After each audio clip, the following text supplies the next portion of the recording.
We all know how wide opportunities for women are nowadays, but how many things were done to achieve equality? It all starts with the women's suffrage, and this is the story behind it.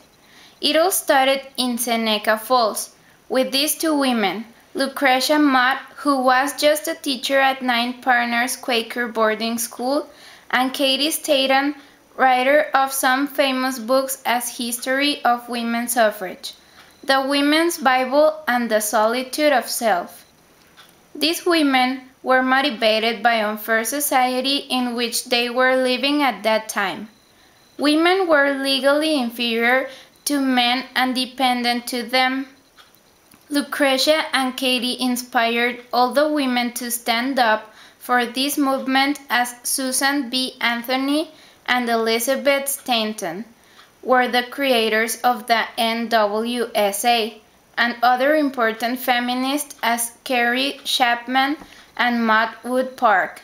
Other associations were also formed, as the WSPU, formed in 1903.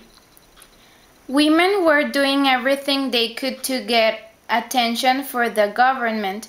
Some of these tactics included egging government officials, chained themselves to lampposts, burned railroad cars, smashed windows at business, and one of the most remarkable was hunger strike, to which the government reacted by making them eat against their own will. And a lot of them were sent to jail. After all these happenings, the World War I came, and women showed that they were a helpful part of society by occupying the places of men at factories, and thanks to this they finally gained their right to vote in 1919. This happening opened the doors for women in politics. As an example of this is Janet Rankin, who was the first woman in the House of Representatives. And with this, a lot of important female governors and mayors surged with brilliant and new ideas for the government.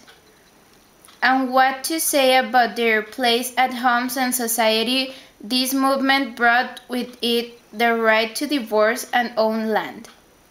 So now you see how women's suffrage is still affecting us as women nowadays.